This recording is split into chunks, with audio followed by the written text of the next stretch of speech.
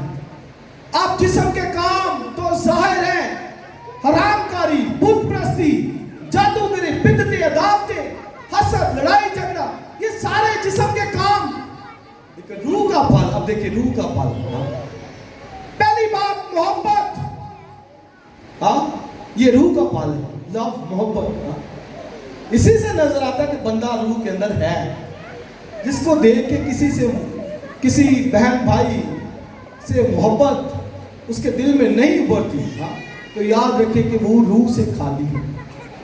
جو کسی کو دیکھ کے کہتا ہے کہ یار ہے میری نظر نہ آئے گا، کیوں میری اکھاں سامنے آ گئی، جو اس کے دل میں محبت نہیں تو روح نہیں ہے. اس کے ہے تو صحیح لیکن اندر بیٹھا بوجھا ہوا ہے، رنجیدہ ہے. اس سے محبت، خوشی. اب جو روتا ہی رہتا ہے خوش نہیں، اس لیے کہا ہر وقت خوش رہو. تحمل، برداشت، نیکی، تحمل، سیلف کنٹرول، پرہیزگاری، ان ساری باتوں سے معلوم ہوتا ہے کہ یہ شخص روح سے بھرا ہوا ہے. ہاللیلویا. اب جہاں پر پولس نے غیر زبانوں کی بات کی تو آخری بات کروں گا. اس نے سارا جب روحانی نعمتوں کے بارے میں 12ویں باب کے اندر بتا دیا تو آگے پھر ایک کیا بات کہتا ہے، کہتا ہے اب سب سے عمدہ طریقہ میں تمہیں بتاتا ہوں. ایک عمدہ طریقہ بھی ہے، یعنی مسیح کے بدن کو جلال دینے کے لیے، ترقی کرنے کے لیے مسیح کے بدن کو. کہتا ہے اگر میں جو ہے وہ فرشتوں کی زبانیں بولوں، جتنی مرضی زبانیں بولوں، تو کہتا ہے محبت نہ رکھوں تو بولیے میں ٹھنٹھناتا پیتل اور جھنجھناتی جھانجھ ہوں. اور اس سے محبت کی بات کو کرتے ہوئے یہ حوالہ پڑھتے پھر ختم کریں گے. بس آئیے ذرا نکالیے، بہت پیاری یہ باتیں پولس نے کرتی. اچھا جی 12واں باب اور اس کی آیت نمبر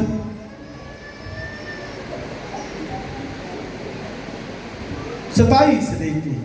اسی طرح تم مل کر مسیح کا بدن ہو اور فردن فردن اعضاء ہو، اور خدا نے کلیسیا میں الگ الگ شخص مقرر کیے، پہلے رسول، دوسرے نبی، تیسرے استاد، پھر معجزے دکھانے والے، پھر شفا دینے والے، مددگار، منتظر. اور یہاں پر بھی دیکھیں طرح طرح کی زبانیں بولنے والے. کیا سب رسول ہیں؟ کیا سب نبی ہیں؟ کیا سب استاد ہیں؟ کیا سب معجزہ دکھانے والے ہیں؟ کیا سب کو شفا دینے کی قوت عنایت ہوئی؟ کیا سب طرح طرح کی زبانیں بولتی ہیں؟ کیا سب ترجمہ کرتے ہیں؟ 31ویں آیت دیکھیں، تم بڑی سے بڑی نعمتوں کی آرزو رکھو. اس کا کیا مطلب ہے؟ کہتا ہے کہ بڑی سے بڑی نعمتوں کی آرزو رکھو. یعنی آرزو رکھو یعنی دعا کرو، پریئر کرو. آگے سنیے، لیکن اور بھی سب سے عمدہ طریقہ میں تمہیں بتاتا ہوں. وہ کہتا ہے ایک اور عمدہ طریقہ ہے، ایک بڑا طریقہ ہے. ان سب نعمتوں سے بڑا طریقہ ایک اور ہے. کس لیے ہے؟ تاکہ مسیح کا بدن ترقی پائے.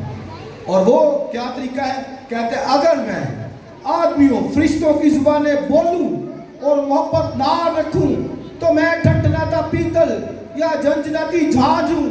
اور اگر مجھے نبوت ملے، سب بیتوں اور کل علم کی واقفیت ہو، اور میرا ایمان یہاں تک کامل ہو کو پہاڑوں کو ہٹا دوں، اور محبت نہ رکھوں تو میں کچھ بھی نہیں. اور اگر اپنا سارا مال غریبوں کو کھلا دوں یا اپنا بدن جلانے کو دے دوں اور محبت نہ رکھوں تو مجھے کچھ بھی فائدہ نہیں. محبت صابر ہے، مہربان ہے، حسد نہیں کرتی، شیخی نہیں مارتی، پھولتی نہیں، نازیبا کام نہیں کرتی، اپنی بہتری نہیں چاہتی، جھنجھلاتی نہیں، بدگمانی نہیں کرتی، بدکاری سے خوش نہیں ہوتی بلکہ راستی سے خوش ہوتی ہے، سب کچھ سہ لیتی ہے، سب یقین کرتی ہے، سب باتوں کی امید رکھتی ہے، سب باتوں کی برداشت کرتی ہے۔ محبت کو زوال نہیں ہے، نبوتیں ہوں تو موقوف ہو جائیں گی، زبانیں ہوں تو جاتی رہیں گی، زبانیں ہوں تو ختم ہو جائیں گی۔ بھئی زبانیں ادھر ہی ہیں، سمان کی بادشی میں زبانیں بولیں گے نہیں، وہ کہتا ہے زبانیں ہوں تو موقوف ہو جائیں گی۔ آگے بڑھئے، علم ہو تو مٹ جائے گا کیونکہ ہمارا علم ناقص ہے اور ہماری نبوت تمام ناتمام، لیکن جب کامل آئے گا تو ناقص جاتا رہے گا۔ آگے ذرا اس کی آیت دیکھیں، آخری آیت 13ویں آیت، غرض ایمان، امید، محبت یہ تینوں دائمی ہیں مگر افضل ان میں کیا ہے؟ محبت۔ سب بولیے محبت۔ کہتا افضل یہ ہے بھائی، ساری نعمتیں ایک طرف، ایک نعمت افضل ہے اور وہ کیا ہے؟ سب بولیے محبت۔ کیوں محبت افضل ہے؟ محبت کیوں افضل ہے؟ کیونکہ ہمارا خدا محبت ہے، محبت تجھ سے نکلتی ہے۔ ہمارا خدا محبت ہے، محبت تجھ سے نکلتی ہے اور محبت افضل ہے۔ ایمان، امید تینوں دائمی ہیں لیکن سب سے افضل محبت۔ اس سے عزیز بھائی اور بہنوں، روح القدس جو ہمارے ساتھ ہے، نازل ہوتا ہے، اندر ہے، وہ یہی چاہتا ہے کہ ہم بدن کے عضو ہوتے ہوئے ایک دوسرے کی برابر فکر رکھیں اور ایک دوسرے کے ساتھ محبت اور تمام سے پیش آئیں۔ اگر یہ باتیں نہیں ہیں تو عزیز بھائی اور بہن، آپ کو اقرار کرنے کی ضرورت ہے، پاک روح کے سامنے سرنڈر کر دیں اپنے آپ کو، کیونکہ یہ بہت ضروری ہے کہ خدا کا روح آپ کے اندر کام کرے، آپ کو برکت دے، نائٹ کرے، مسا کرے۔ اور اگر نفرت ہے، جسم کے کام ہے تو روح رنجیدہ ہوتا ہے۔ آئیے چند لمحوں کے لیے کھڑے ہوں، اپنے آپ کو خدا کے سامنے رکھیے، اپنی آنکھیں بند کیجیے، سنجیدگی اختیار کیجیے۔ اگر آج تک آپ خدا کے روح کو رنجیدہ کرتے رہے ہیں،